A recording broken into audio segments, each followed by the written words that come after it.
Hello one and all, today we're tackling a HackerRank problem known as almost sorted. It is a medium difficulty problem. As usual, I'll go over the problem, give you some time to do it on your own, and then go over my solution. Here we go. Given an array of integers, determine whether the array can be sorted in ascending order using only one of the following operations one time. You can either swap two elements, or you can reverse one subsegment. Determine whether one, both, or neither of the operations will complete the task. I'll put it as follows, and basically you have to print. You have to do like a print or a console log or something like that, where you say yes if it's already sorted. If it requires a swap, you say yes, and then under a new line you say swap, the word swap, and then the index for what needs to be, the two indices for what needs to be swapped. And then for the reverse, if you need to reverse a subsegment, you say yes, and then another line saying reverse, with, again, the two indices, which is the range that need to be basically reversed. For example, if you're given the array 2, 3, 5, 4, you can either swap the 4, 5 at indices 3 and 4, or reverse them to sort the array. As mentioned above, swap is preferred over reverse. So in that situation, you would choose swap, and the first line would print yes. On the second line, you would print swap, space, 3, space, 4, referring to the indices. All right, folks, that is it for now. I'll give you some time to do it, and I'll catch you later with my solution.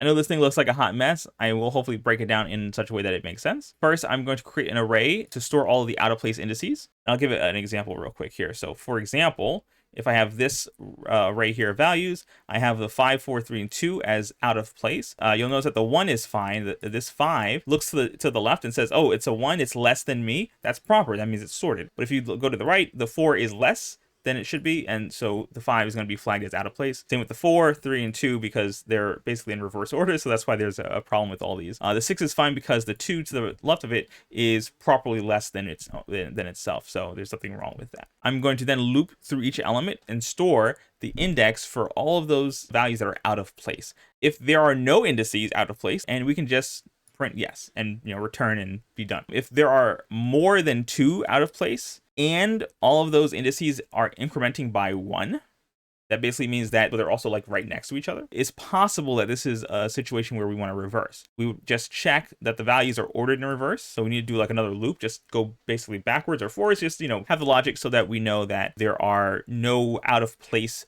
values. If there are, though, that means that we cannot solve this, because that means there's like more than one problem. Essentially, we can just say no because we cannot salvage that many mistakes. So once we get through that check, then we know, okay, it is all those the sub segment is reversible, and we just need to also check that the tail ends, if you were to reverse everything, that the tail ends actually match up with the values that are neighbors to that. But once you do, you basically say yes, reverse is possible, and you would want to take the min and max indices from what you swapped. If you get past all that, then that means it was not a reverse situation. It might be a swap situation. Given the logic of how I consider things out of place, we would only check to see if a swap is possible if the length of that list is 2 or 4. If the numbers are right next to each other, or if the swaps are very far apart, then you would have actually 4 indices that are out of place. The way you would tease that out is just to actually grab the min and the max. I'll kind of showcase that a little bit later, what I'm talking about with that. But essentially, if that swap is going to allow for a sorted array, then we would just say yes, and we would say reverse. Oh, I should say yes and a swap. And we would put the min and max indices in there.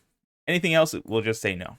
Okay, so let's check out a situation here where we are shown this list, and we'd notice that all of these indices are right next to each other, which means that this is possibly a reverse situation. We would check to see if these numbers are in order but reversed, and then we would just check, okay, if we take the 2 and put it over here, does that break the 1? And if we take the 5 and put it over here with the 6, does that break the 6? In this case, no, so this is a situation where we'd say yes, reverse at index 1 and 4. Here is a short swap. Basically, the 5 and the 4 are next to each other and just need to be swapped. These are both flagged as out of place, and we only have 2 indices to consider. And so that's a situation where we don't want to reverse it. We want to consider it as a swap, potentially. If we were to swap the 5 and the 4, we are actually properly in order. And so we would verify this as yes, swap 3 and 4, the indices there. So here's a situation that's a little nuanced just because of how I'm considering things as out of place. So what you'll notice here is that we basically just want to swap the 7 and the 3. Those are the ones that are actually need to be swapped. But because of the logic of how I consider things as out of place, the 4 and the 6 are getting captured as well. Even in this situation, the min and the max index are the ones we want to consider. So here's a situation where we're putting everything together. This is a long swap with a possible reverse. And I say possible because our logic would say, hey, all these indices are next to each other, but in the end, we just are actually just reversing the 6 and the 3. They're not where they belong. And so for this, we would check, hey, we have 4 things out of place. All the indices are next to each other. Is this a situation where we want to reverse it? This is all out of order. So we would, drop down in logic to try a swap. So that's why the order matters here. You first want to consider this as a possible reversible thing first, and then check for swapping. That was the thing that was catching me off guard a little bit. But once you check to see that this is not reversible given the order, then you would go down to your logic and say, okay, maybe this is a long swap. Where you grab the min and max, you swap those two. If it doesn't break the order, then you just made a swap and that's all you got to do. In this case, you would just say, yes, we swap the min and max indices 2 and 5. All right, let's check out the code. All right, so here I have our main function called almost sorted. It is given an array. And right off the bat, I'm going to create a helper function called is sorted around index. This is just going to return true if the value at that index, it has no problems, basically, that it's properly in place. Everything around it is sorted. Anything else, we'll know that it's not. This does also handle the bounce logic of whether you're at the tail end of the array. What's nice about this is that we're just doing a lot of lookups, so all this stuff is just constant time. This function does not add any real complexity to our problem. We will then need to go through our array. So here I'm just creating a list here called violator indices. These are essentially the out of place indices that we're going to keep track of. Here I'm looping through the array once and checking that each index is sorted around that particular index. If anything's out of place with that, we're going to add it to our list, and this is big O of n for sure. At the end of this, we will have a list of indices that are out of place. All right, so I have a little bit of complexity here, but I think I want to kind of skip down to over here. I basically want to consider the logic of when do we want to maybe consider reverse and maybe consider swapping. So for the reverse, it looks more involved than I think it really is. In JavaScript, there's something called reduce. So you take a list or array, I should say, and there's a method called reduce where you can give it a callback, which takes this signature and it basically squishes all those values into a single value. And the only thing I really want to do here is to check that all the indices in our violator indices array are in order. That's all I'm checking. Just see if all those things are properly in order. I feel like there are 20 different ways of doing this. In the comments, I dare you to make this better. Please help me out here. What I'm doing here is I'm giving it a function. This is the signature where you have the previous result. So that's basically going to be a Boolean. You have the current value, which is representing an out of place index. You also have I here, which actually represents the index within this array. So not to be confused with the current value, which is the index in the other array. So that's a little bit tricky to think about. And you have A representing the array itself. The array I'm talking about here is violator indices. So you're given a lot of information to kind of work with here. So the first time we consider a value, it's going to be the first index within this array, which is I of 0 essentially. And I just want to return true since I'm checking to see if there's order, but if it's the first index, there's no order. It's just like the first one, right? But then the next element we consider, the previous result, will be the true that we got from this. And so the previous result, we're going to keep that for now, but we want to basically check, okay, does the current value, which is again referring to an out of place index, is their current value going to be just one more than the previous one? And that's all I'm doing here. I'm grabbing the previous value, which is I minus 1, and I'm grabbing that from the array itself. And I'm just saying, okay, if I do plus 1 on that, does that equal the current value? And if that is the case, and this is true for a final result, which is going to be returned here, and then it'll be the result that's used for the next iteration. So once you get through the whole thing, you're going to basically have only one final compiled value, true or false. This is looping through the whole thing, so it's possible that it's big O of n.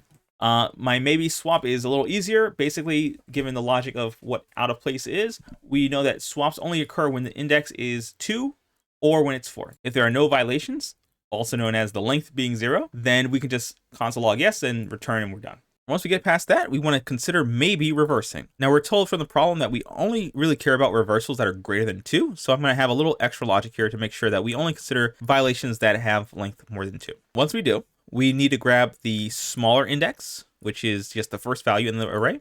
Remember, these are sorted, so that's how we can do that. This is the minimum value from that. And we also get grab the larger one, which is the last value. That's the max. Once we have those, we just want to check to make sure that those are in reverse order. So here I'm basically looping through the list again, but I'm only considering that subsection. If there is any point where the values are basically in the wrong order, then we want to just console log no and just stop right there, because that essentially means that we have too many problems to deal with, and so we could stop right there. Once we get through all this, then we know, well, everything is properly ordered but in reverse order. Now all we have to do is check that the tail ends will fit properly with their respective neighbors. And so here I'm grabbing the numbers appropriately. Now, the thing to note here is that the large value is actually in the wrong place, basically, is at the smaller index, and the small value is at the larger index. So that's why that is the way it is. And here I have two booleans, which are just flags to make sure that I know whether the large value is valid at its tail end and that the small value is valid at its tail end. For the larger index, I need to make sure that if I go one more, I'm not out of range. I don't need to worry about reversing that, because then it's safe to always reverse on that end. That's why I'm defaulting these to true. But if it is okay, then I make sure that the large value is actually smaller than whatever's to the right of it. I have similar logic for the smaller index. Once I have my two flags here, I can check to make sure, okay, are these both true? If they are, then reversing is valid, and I can just console log yes with my reverse, and I need to implement the proper indexing. We're told that the problem is actually one index, so we want to make sure to just add one on top of the smaller index and the larger index. If you get through all this and reversing did not work out, then maybe we can swap. And so we have our maybe swap logic here. We mentioned before that as long as we grab the min and max, that's basically the only thing we want to consider. And so I'm doing essentially the same thing here that I did with the reverse. So here I'm going to grab the values themselves, and I'm just going to do the swap in place in the array, because once I do that, I can do my quick check using my previously made function is sorted around index. And if both of these are properly sorted around the index, then we know that it is swappable. And if that is the case, we just console log yes, we say swap, and we use the smaller index and the larger index. Again, we're doing +1 for the one indexing. Anything else fails, we say no to that. Let's run some code. All right, looks good. Let's submit some code. Hey, booyah, very nice. Okay, so the time complexity on this was not too bad. There's a little bit of divergent logic here, but I'm going to just consider everything at once. Here, I mentioned before, this is sorted around index function is constant time, so we don't really need to care about that. This looping through the array once, so that's big O of n for sure. This by itself is just a big O of 1, but because we're using it for each element, we're potentially doing big O of n there. And everything else is Boolean logic, Boolean logic here. Here we're looping through the lists a third time essentially, so this is big O of n. We have 3 separate instances of big O of n, and then this is just constant time lookup, variables, logic, and math. There's nothing really here, so we have 3 separate instances of big O of n, which is 3n, which just gets reduced because it's a constant to just big O of n. So this function, it runs in big O of n time. All right, folks, that is it for today. If this is the kind of content you enjoy, make sure to like, subscribe, do all the good things, and I'll catch you next time. Take care.